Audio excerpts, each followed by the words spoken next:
Well, a very important thing as far as the way these cars handle is the big wing that you see on these, and ESPN now presents another track fact. The overhead wing on a sprint car, it's not stationary. It weighs anywhere from 25 to 35 pounds and sits on an angle to the horizon from 15 to 20 degrees. This nut and bolt assembly allows the crews to change the angle of the wings. The wetter the racetrack, the further ahead they want the wing. The drier, the further to the back. The angle, that remains constant. All right, the yellow remains out, but we will have the green flag in just a minute. We'll take this break and be right back to I-70 Speedway in Odessa, Missouri, where we present the World of Outlaws sprints. Some local tracks, and they'll hover like a blimp. They'll actually weigh nothing in terms of the weight of the race car carrying on the track.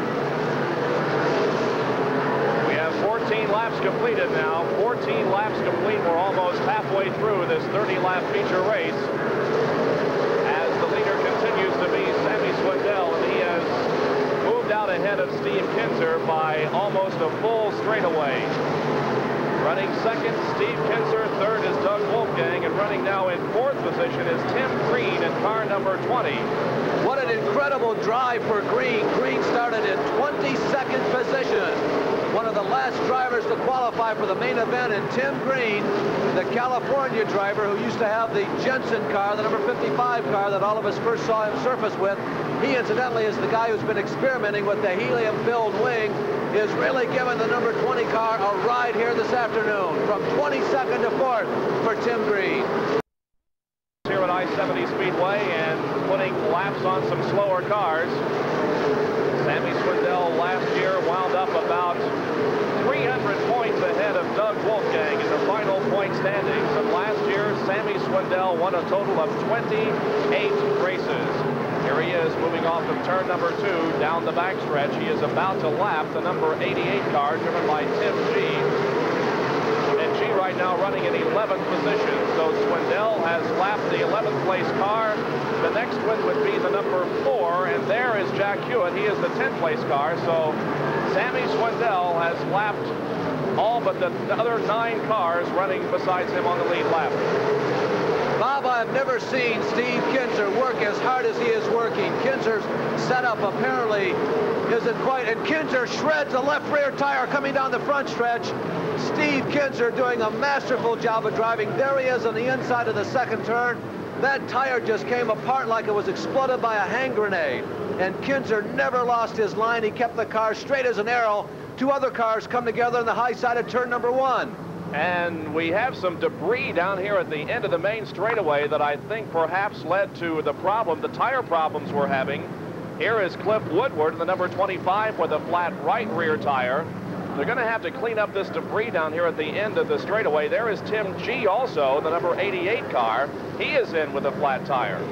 Well, Kinzer certainly must have been the cause, because when the tire disintegrated, it pulled off a lot of the protective grill work around the back of the race car, the rods that keep other race cars from getting into the sprint car, those rods that go around the tail, and the tire disintegrated with such force that there were bits and pieces of metal and rods lying up and down the front stretch here.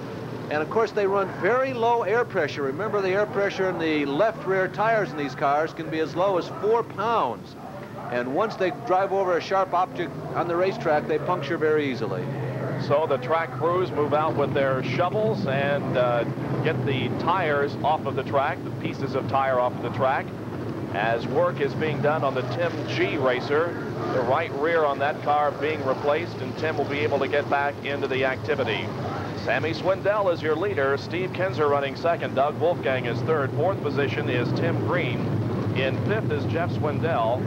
Sixth position belongs to Bill Liebig. Seventh is Bill Robinson. Eighth position is Jack Haudenschild. Ninth is Rick Unger, and 10th is T.J. Gidding. So Jack Haudenschild in number 18 has moved up nicely, and now shown in 6th place. Haudenschild, the number 18, spun at our first drop of the green flag and had to restart the race in 22nd position, but he's moved up now to 6th place. Well, there's Haudenschild on the screen. Another guy who's made a great move is Tim Green. We commented during the last green flag segment that Tim in that orange number 20. Tim right now runs about 5th in line on the grid, but he actually runs in the number 3 position, I believe, 3 or 4 position in the standings right now as we continue to look at Haudenschild. Haudenschild and Green have made great drives to the front after having to start in the back. Haudenschild, of course, initially had an opportunity to start up front. There's Tim Green.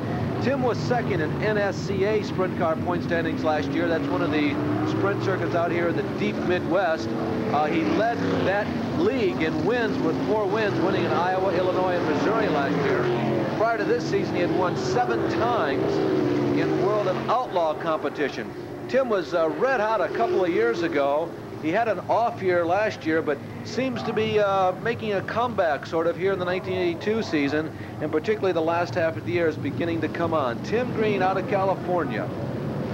Well, with Steve Kinzer out, Doug Wolfgang now moves into 2nd place. Wolfgang at number 75 is 2nd. Sammy Swindell moving off of turn number 4, and the field is being told that they will go 1 more, and they should also be in single file formation when they come down here.